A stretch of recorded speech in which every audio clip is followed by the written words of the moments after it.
Friends, Sunday story telling time లోపల ఒక కథ చెప్పుకుందాం.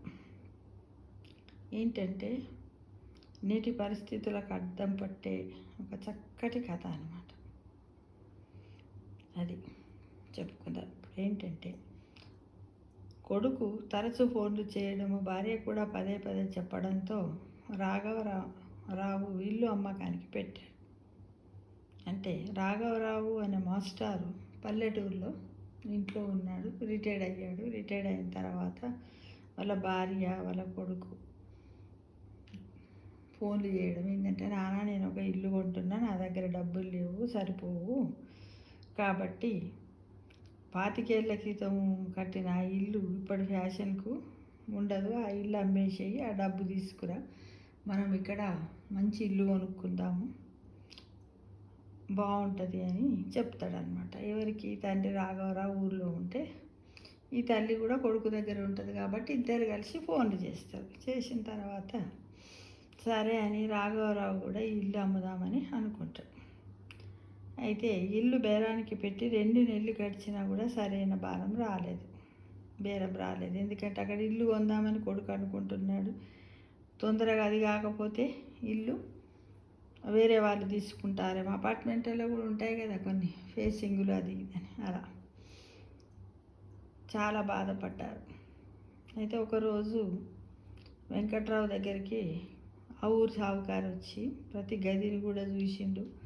ఆ ఇల్లంతా కూడా టేప్తో కొలిసి చేసి ఇవన్నీ చేసి, ఇది పాత ఇల్లు మాస్టర్ గారు, మీరేమో 70-80 లక్షలు చెప్తున్నారు, అంత ఉండదు అని.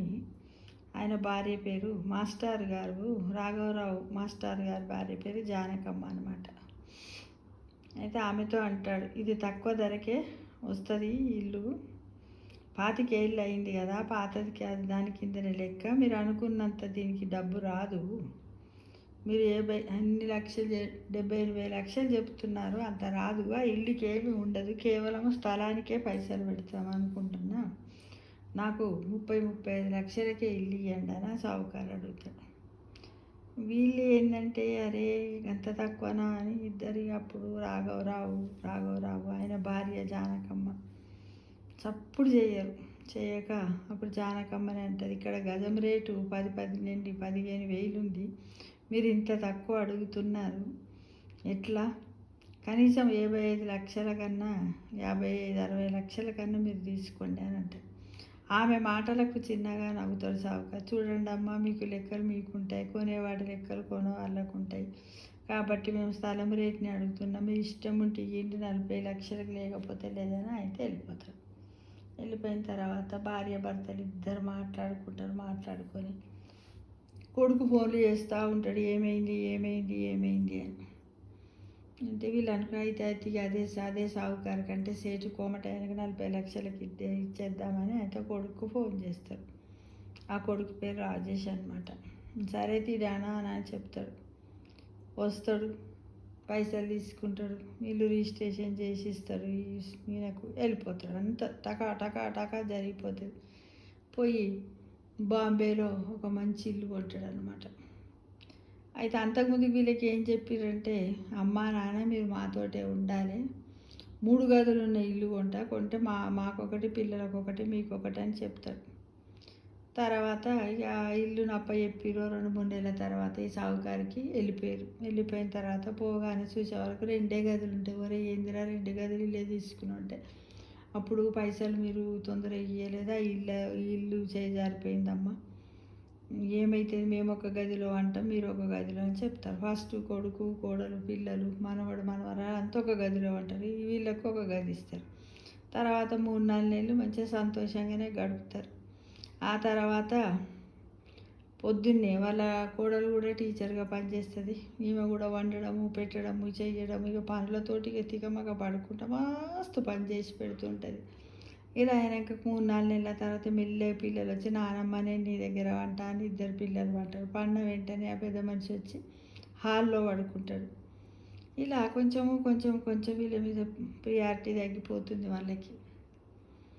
తర్వాత తగ్గిపోయిన తర్వాత ఒకరోజు కొడుకు కోడలు బాగా లొల్లి పెట్టుకుంటారు. ఏమనంటే పైసలు సరిపోతలేవు, ఖర్చులకు ఇట్లా అవుతుంది అట్లా అవుతుందని. అయితే ఈ రాఘవరావుకి పెన్షన్ వస్తాయి కదా, అందులో నుంచి పిల్లలకు ఫీజులు కట్టాలంటే పైసలు లేవంటే అప్పుడు కొడుకు 25,000 దాకా ఇస్తాడు. కట్టురా కట్టుమని ఇస్తాడు, ఇంట్లో పైసలు ఇస్తాడు, ఇవన్నీ చేస్తాడు. కోడలి పేరు సుమిత్ర అనమాట. ఆమె కాన్వెంట్ టీచర్గా పనిచేస్తుంది. ఈ వంట చేయడం, మనవల్ని చదవడం, తయారు చేయడం, అందరి మొత్తం ఇక ఏంటంటే మాకు ఈ ఊర్లో ఉన్నప్పుడు, పల్లెటూరులో ఉన్నప్పుడు వీళ్ళిద్దరే ఉందరు. పని తక్కువ ఉంటుండే, శ్రమ కూడా తక్కువనే ఉంటుండే, విశ్రాంతి ఎక్కువ దొరికేది. కానీ ఇప్పుడు అసలు ఎప్పుడు చూడు పని పని పని పని పనిలోనే మునిగిపోయింది. ఇక అప్పుడు చాలా ఎంతంటే చాలా బాధ అయింది వీళ్ళకి. అయ్యి నేల మీద వచ్చి భర్త పీట మీద వంట, ఆమె నేల మీద వండుకుంది. ఆ రాజేష్ ఏమిటి, ఏంటమ్మా ఇక్కడ వండుకున్నావు అని అడిగాడంటే, ఏమి లేదురా ఈ పిల్లల గురించి ఎలా చెప్పాలని, ఏమి లేదురా నాన్నొక్కడు వంటాడని పక్కన వండుకున్నా అని చెప్పింది. అంతేకాని ఏం చెప్పలేక, అన్న తల్లి కదా చెప్పరు. అయితే ఇలా కొద్ది రోజులు గడిచిన తర్వాత ఒకరోజు వీళ్ళు ఉంటున్న ఊరి పేరు శివపురం. ఆ ఊరు నుంచి ఒక అబ్బాయి, పూర్వ విద్యార్థులు ఇప్పుడు ఉంటుంది కదా పిల్లలు, గురువులకు సన్మానకార, వాళ్ళు ఫోన్లు చేసి రండి సార్ అని చెప్తారు. చెప్తే సరే అని వీళ్ళు పోతారు. అమ్మను కూడా తీసుకొని రమ్మంటే పోతారు. అయితే అప్పుడు ఏంటంటే అమెరికా, ఆస్ట్రేలియా, సింగపూర్ అలా ఉన్న వాళ్ళందరూ వచ్చి ఖర్చు పెట్టి పాత మిత్రులను, మాస్టర్లను అందరినీ ఒకటిగా చేస్తారనమాట. చేసి వీళ్ళకు సన్మానాలు చేసి ఇదంతా అయిపోతుంది. అయిపోయిన తర్వాత ఇక అందులో ఎవరైతే ఎక్కువ మంది అమెరికా, సింగపూర్, ఆస్ట్రేలియాలో ఉన్నారో వాళ్ళే ఖర్చు అంతా పెట్టుకొని ఆ ఖర్చు అంతా భరిస్తారు. ఎందుకంటే భోజనాలు, గిఫ్ట్లు, శాలువాలు అప్పుడు ఇవన్నీ చేస్తారు. అవే కాకుండా వెంటనే అక్కడ వీళ్ళ బ్యాచ్లో ఆమె కూడా డాక్టర్గా మారుతుంది. ఆమె కూడా అప్పుడప్పుడు ఆ ఊరికి వచ్చి ఏంటిది ఫ్రీ క్యాంపు పెట్టడానికి కూడా, అలాంటివి కూడా సభ లోపల వీళ్ళన్నీ చేస్తారు. చేస్తే ఆమె నేను అందరికీ ఊర్లో ఉన్నటువంటి వాళ్ళందరికీ ఫ్రీగా ఆరోగ్య పరీక్షలు చేస్తా, వైద్యం చేస్తా అని చెప్తే వాళ్ళ విద్యార్థులందరూ కూడా ఆమెకు స్వాగతం చెప్తారు, ఆమెకు థ్యాంక్స్ చెప్తారు అనమాట. ఇక ఇలా ఊరు చూద్దాం రా మాస్టర్ అని ఎవరిని తీసుకుపోతారు, ఈ రాఘవయ్య గారిని, జానకమ్మ గారిని తీసుకొని పోయి ఊరంతా చూసేవారు. ఊరంతా